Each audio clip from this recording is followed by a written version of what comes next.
Graça e paz, boa noite. Deus abençoe a todos. O livro de Provérbios, por natureza, ele contém uma enormidade de conselhos perfeitamente aplicáveis na vida de todos os cristãos, cristãos ou não, porque é um livro de sabedoria, e a sabedoria ela tem, ela tem por natureza, por característica, o fato de ser universal, diz respeito a todos os homens. Por isso que a linguagem de sabedoria ela não se esgota, ela não se perde, muito pelo contrário, ela se perpetua muito facilmente no tempo. Chegamos ao capítulo 4 aqui de Provérbios, eu estou sempre com o apóstolo Paulo na minha cabeça, porque eu estou preparando um material sobre os ensinamentos do apóstolo Paulo. Nesse livro aqui, Salomão, ou um grupo de homens sábios, sob as ordens de Salomão, ao elaborarem essa coletânea de provérbios, no capítulo 4 ele fala da excelência da sabedoria, né? Busca a sabedoria, procura obter entendimento, não te esqueças das palavras da minha boca, tampouco delas te afastes. Há sempre um convite, uma exortação, uma tentativa de animar a pessoa a perseverar no caminho do saber. Não abandones a sabedoria e ela te protegerá. Ama e ela te dará segurança. Nessa altura do livro de Provérbios, o autor está falando de uma progressão virtuosa. Nós falamos em ciclo virtuoso, mas o livro de Provérbios propõe uma caminhada de superação, uma caminhada de reconstrução, uma caminhada de perseverança, uma caminhada de sucesso, de bom êxito. Então, apresenta aqui uma progressão virtuosa. Os 3 últimos versículos dizem o seguinte: afasta para longe da tua boca as palavras perversas, e não permitas que teus lábios pronunciem qualquer mentira. Olha sempre para a frente, mantém teu olhar fixo no objetivo a ser alcançado. Reflete sobre tuas escolhas e sobre o caminho por onde andas, e todos os teus planos serão bem-sucedidos.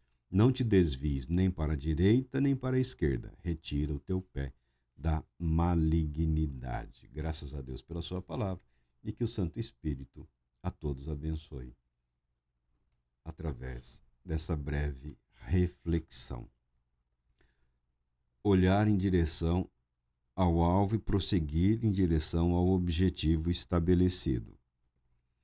Muitas pessoas sofrem por terem dificuldade de compreender a si mesmas e de estabelecer alvos ou objetivos no que diz respeito à sua vida, à sua caminhada, quer sejam crentes, cristãos ou não.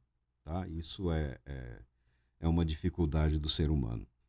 Para aqueles que sabem o que querem ou pensam estar certos do que desejam ou do que precisam alcançar, já é com dificuldades que caminham em direção para o alvo. Imagina aqueles que ainda não sabem o que pretendem desta vida. Mas no que diz respeito a propósito, o apóstolo Paulo, agora sim o apóstolo Paulo, ele encontrou literalmente Jesus Cristo, ou melhor, ele foi encontrado por Jesus Cristo. Então, toda a vida dele está voltada em direção a Cristo Jesus. E ele fala aqui aos Filipenses da seguinte maneira: apresso-me em direção ao alvo, a fim de ganhar o prêmio da consolação celestial de Deus em Cristo Jesus. Outros textos dizem assim: corro, corro. Aqui está escrito apresso-me em direção ao alvo, a fim de ganhar o prêmio da convocação celestial de Deus em Cristo Jesus. Que imensa e grandiosa paz habita a mente e o espírito do homem e da mulher que conseguiram encontrar em Cristo Jesus, na palavra de Deus, em Cristo Jesus, o objetivo do seu viver, a natureza do seu ser, o propósito da sua existência. Há muita paz, a ser desfrutada nesse estado de consciência.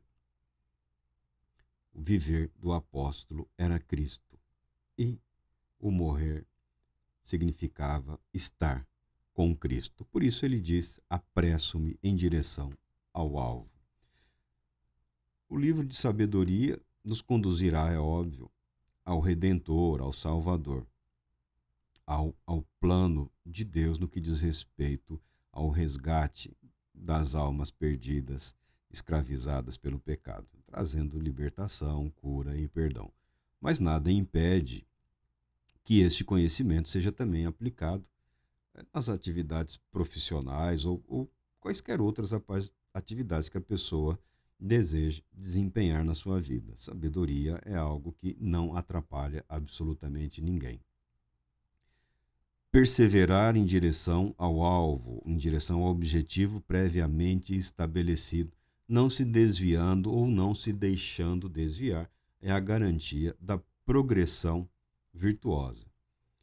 Para aqueles que esperam em Deus, a palavra de Deus, através do profeta Isaías, capítulo 30, é o verso 21, né?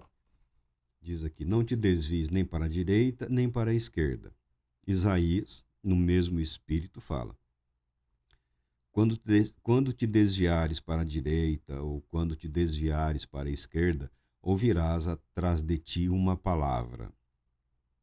Esse foi mais ou menos o texto que eu memorizei. Há um outro texto que diz assim: teus ouvidos escutarão uma palavra atrás de ti. Este é o caminho, segui-o.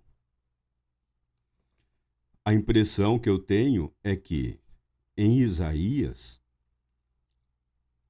a palavra de Deus, a palavra da profecia, alcança a pessoa antes que ela se desvie para a direita ou para a esquerda. E a palavra alcança o pecador mesmo que ele tenha se desviado para a direita ou para a esquerda. Este é o caminho, andai por ele. O caminho é Jesus Cristo. É o que a Bíblia nos ensina. Jesus Cristo se apresenta como aquele que é muito mais sábio do que Salomão. Jesus Cristo se apresenta como a verdadeira sabedoria de Deus. Esse é o caminho proposto para uma progressão virtuosa ou para um ciclo virtuoso. Mas não é necessariamente, isso é muito utilizado em material de autoajuda, né? Se é autoajuda, porque você precisa pagar para ouvir ou descobrir que você é responsável pela sua vida, pelos seus erros e pelos seus acertos. Mas chamam de autoajuda, que não é autoajuda, né? Tem alguém lá dizendo o que a pessoa já deveria ter aprendido, dependendo da altura da vida em que está vivendo, já deveria saber. Mas quando estamos falando de sabedoria, não tem como evitar passar pelo chamado ciclo vicioso. Porque nem sempre as coisas dão certo. Porque nem sempre as coisas dão certo. Mas nós podemos evitar uma série de atitudes, uma série de comportamentos que invariavelmente conduzem ao fracasso. E todos esses acontecimentos aqui, esses fatos, esses comportamentos, dizem respeito a uma decisão única e exclusiva da nossa parte, tá? Não há outro a ser culpado. Quando chegamos no capítulo 5 aqui, começa as advertências contra o ciclo vicioso e suas consequências. Esse ciclo vicioso, no texto aqui, envolve, fica evidenciado aqui, o adultério, aqui a malignidade, a preguiça, o endividamento e o adultério. É um ciclo vicioso, um caminho da derrota e da perdição. O sábio, aqui no capítulo 5, ele fala da seguinte maneira: agora, portanto, meu filho, dá-me ouvidos e não te desvies das palavras da minha boca. Afasta o teu caminho da mulher adúltera e não te aproximes da porta da sua casa. É por isso que os comentaristas agora falam, né? Esse texto de 3.000 anos, agora ele pode ser atualizado. Ele não diz respeito mais só a advertências para os filhos, serve também para as filhas. Assim como ao jovem é ordenado afastar-se do caminho do adultério, também as mulheres, né? Não há nenhuma maneira de evitar eu falar essas palavras, tá? A advertência não é só para o homem, a advertência é tanto para o homem quanto a mulher. O texto deixa em realce aqui a questão da afasta, está falando para o jovem, né? O jovem provavelmente solteiro. Ele não fala da prostituição, da mulher que se prostitui, ou do homem que se prostitui, porque a prostituição no passado estava vinculada à escravidão, né? A escravidão de mulheres e também já de homens, já naquele tempo, voltados à prostituição, sob o falso manto de algumas religiões e de alguns cultos pagãos, né? A prostituição cultual. Prostituição cultual. Havia uma série de divindades cujo culto promovia a prostituição. Então, nesse caso específico, as pessoas que assim viviam estavam protegidas, de certa forma, né, protegidas e amaldiçoadas, né, a legislação da escravidão, que havia leis naquela época. Tá? As coisas não eram assim como se imagina, não. Havia leis. Então, o escravo era considerado propriedade de alguém. Então, destruir a propriedade de alguém, a pessoa poderia incorrer em sérios problemas, Então, o texto deixa em relevo aqui não a pessoa que está se prostituindo por algum motivo dessa vida ter sido vendida ou comprada, escravizada. A Bíblia está falando abertamente contra a pessoa que possui um vínculo de casamento e não é fiel ao seu compromisso, No caso aqui, adverte o jovem a afastar-se da mulher adúltera. E nós podemos estender agora, né? Os jovens devem se afastar dos adúlteros e nem se aproximar da casa, para que não entregues aos outros a tua honra, tampouco a tua vida a algum homem cruel e violento, para que dos teus bens não se fartem os estranhos e outros se enriqueçam à custa do teu trabalho. E venhas a te queixar e gemer no final da vida, quando o teu corpo perder o esplendor e o vigor abandonar a tua carne. A advertência não é apenas em relação às consequências dos atos próximos ou imediatos.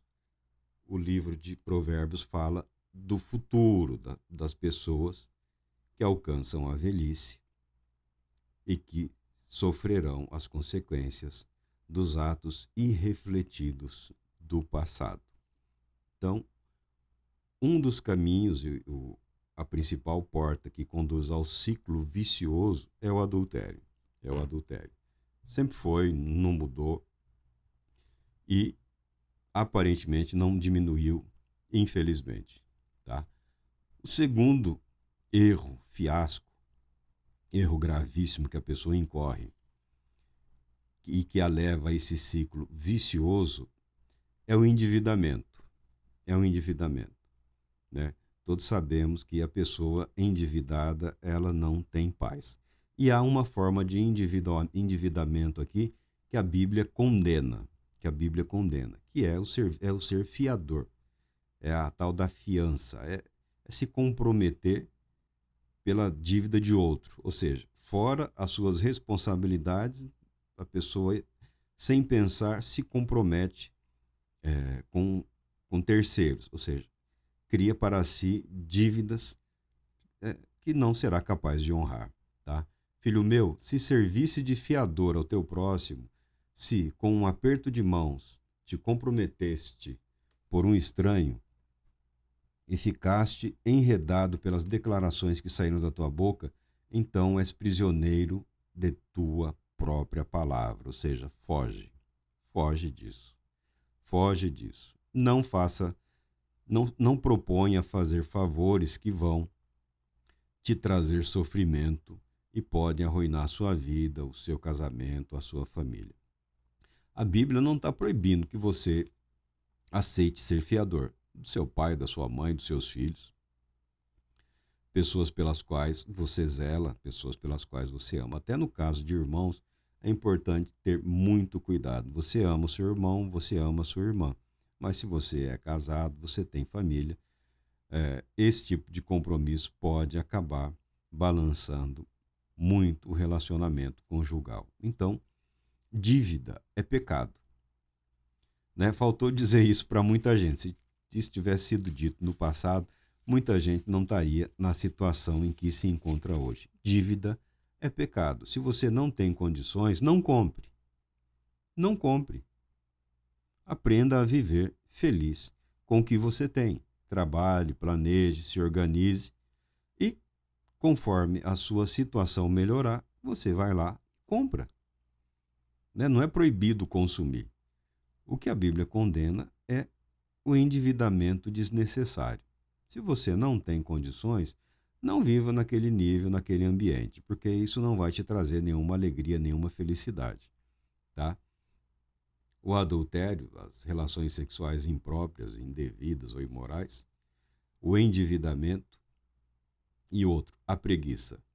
Observa a formiga ou o preguiçoso, reflete sobre o trabalho que ela realiza e ser sábio. Mesmo não tendo um chefe, nem supervisor, nem comandante, armazena suas provisões no verão e na época da colheita ajunta seu alimento com toda a disciplina. Está falando da preguiça, da pessoa descuidada, da pessoa desorganizada, da pessoa indisciplinada, que tudo começa e nada termina, que está em pleno verão, tem ainda várias estações pela frente, mas quando chega o inverno, ele não tem nada com que se sustentar. A pessoa que, assim, vou viver o dia, vou viver o hoje, né? Amanhã Deus proverá. Sim, amanhã Deus proverá, mas isso não isenta ninguém da responsabilidade de se preparar para os imprevistos. Eu falo, isso eu aprendi de um pastor batista, né? Nós devemos nos preparar para os imprevistos, porque não existe nada mais previsível nessa vida do que o tal do imprevisto.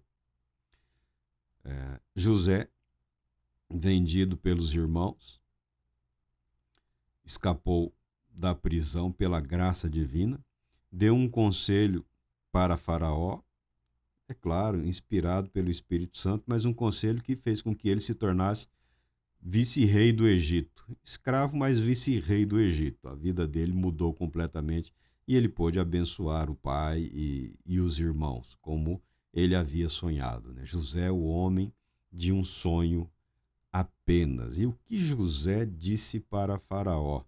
Na fartura, na prosperidade, guarda. Nem era muito, que era 1/5, né? 20% guarda no período das chamadas vacas gordas, para que, quando chegarem as vacas magras, você tenha reserva suficiente para passar por um período de aperto. Olha, um conselho do José virou vice-rei do Egito. Você imagina como as pessoas viviam naquele período, naqueles dias. Planejamento zero. Tem, comemos, não tem, morremos.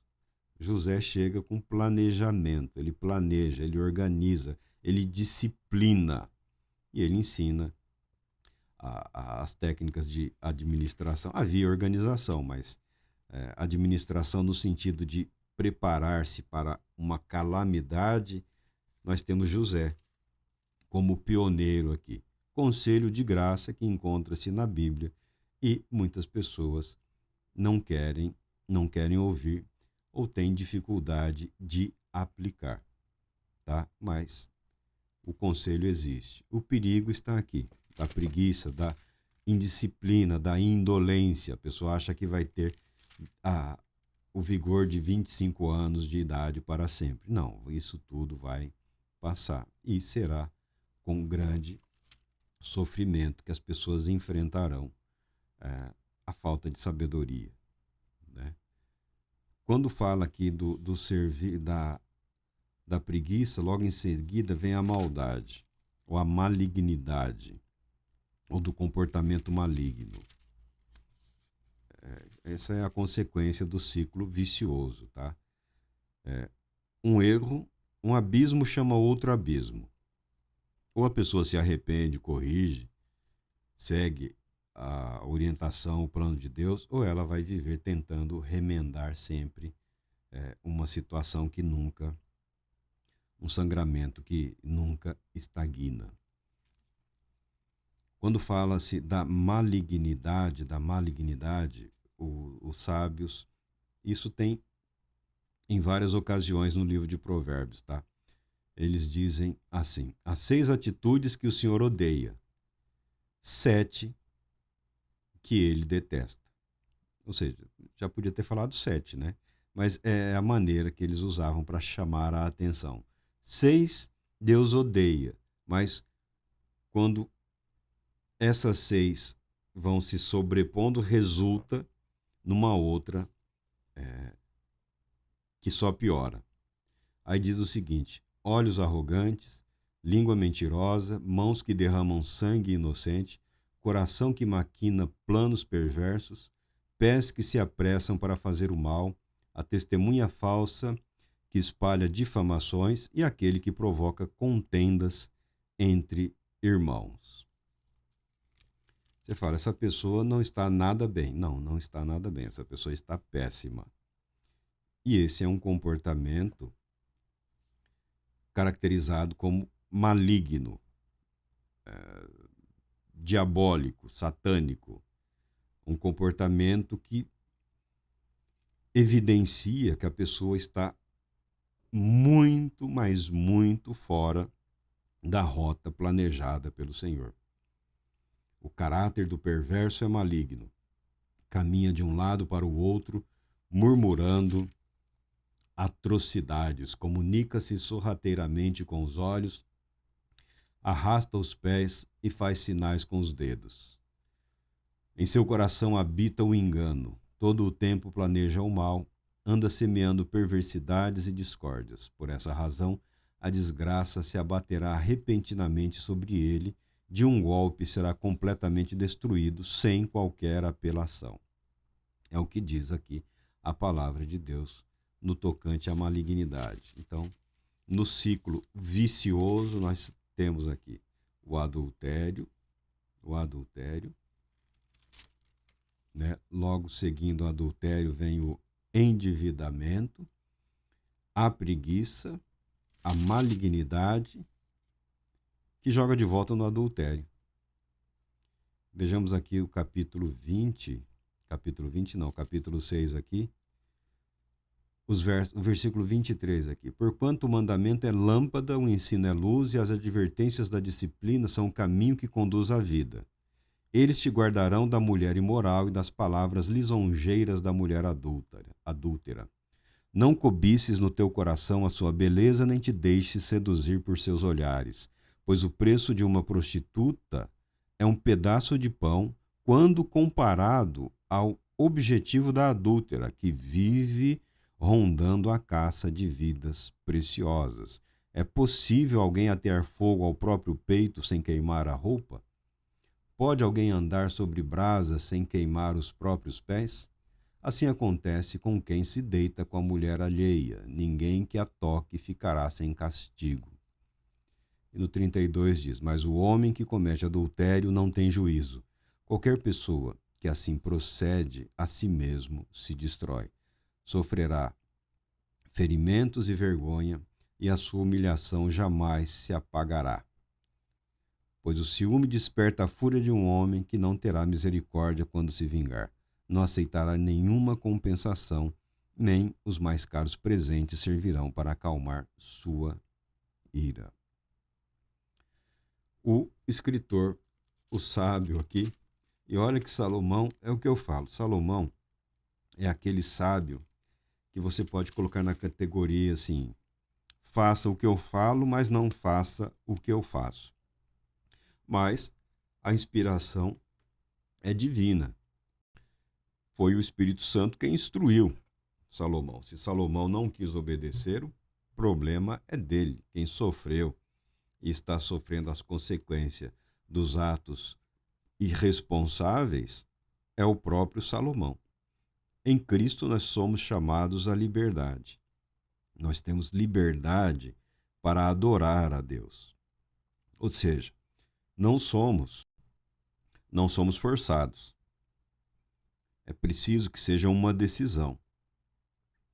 Eu não sou fã do moralismo. Então, quando eu peguei Provérbios, eu já fiquei meio com alguma dificuldade, falando, toda vez que a gente fala sobre esses temas aí, sempre haverá um ou outro que que tem aquela imaginação que fala assim, tá falando porque tá sabendo disso, ou tá sabendo daquilo, ou tá sabendo daquilo outro. Esse livro aqui, é, todos leem, inclusive na infância, né?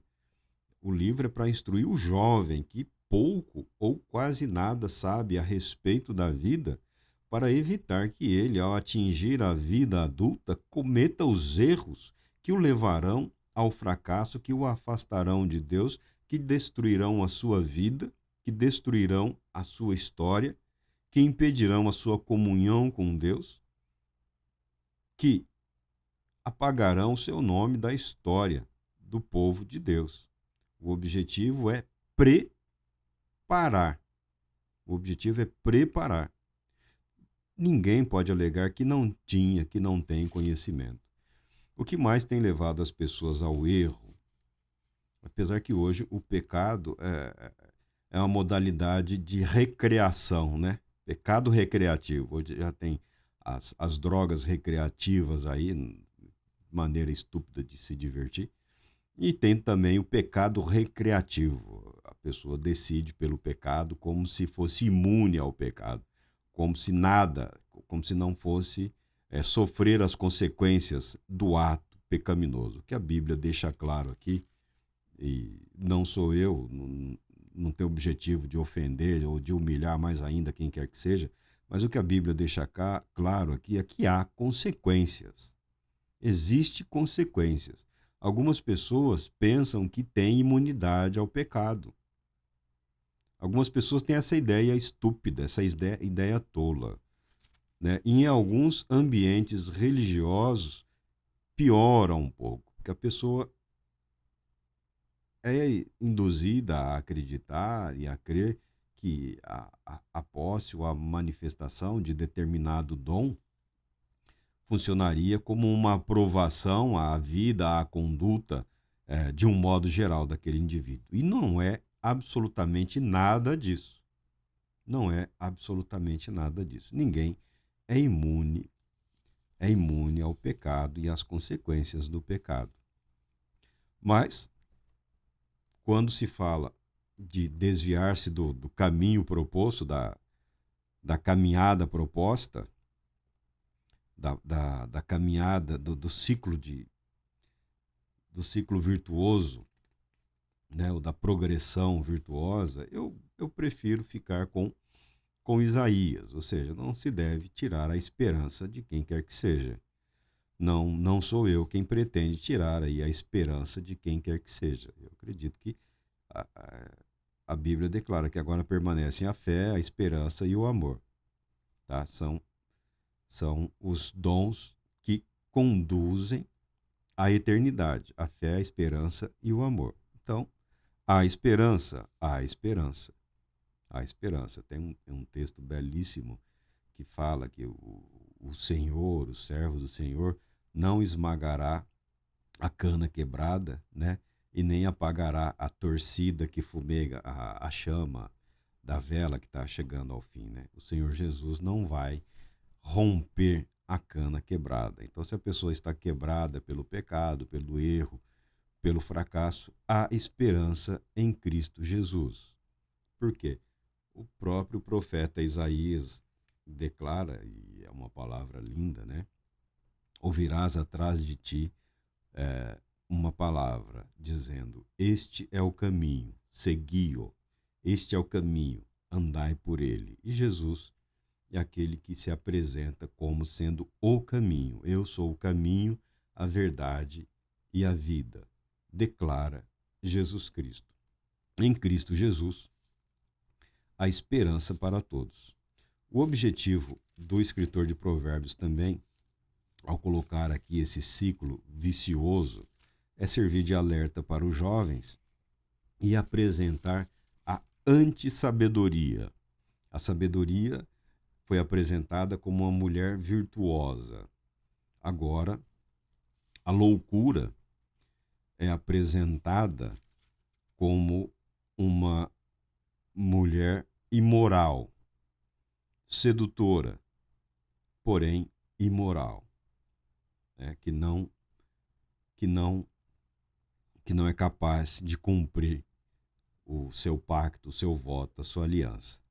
Na verdade, você que tem uma cultura televisiva de filmes, isso e aquilo, essa mulher loucura, ela acaba se revelando Satanás, Lúcifer, o diabo, aquele que oferece os atalhos. E os jovens são mais propensos a tentarem economizar tempo. É impossível. É impossível. Não tem como. É trabalho, é dedicação, é vida, é tempo, é vivendo, é aprendendo, é aprendendo, é aprendendo, é vivendo, é vivendo, é aprendendo. É o que diz aqui o sábio no tocante à sabedoria, a busca da sabedoria. Há um caminho de correção, há um caminho proposto para a edificação, para o resgate, para a lapidação das vidas, mas o importante é que a pessoa saiba, esse caminho fácil, esse caminho do prazer fácil, do dinheiro fácil, da prosperidade fácil, em que tudo é fácil, é o caminho da loucura, é o caminho do diabo, é o caminho do infiel. O primeiro infiel é Satanás. O primeiro infiel, o primeiro mentiroso, o primeiro a instigar o assassinato, o homicídio. Tudo isso é apresentado numa riqueza de linguagem aqui, que permeia a mente ainda do jovem, né, surgindo ali na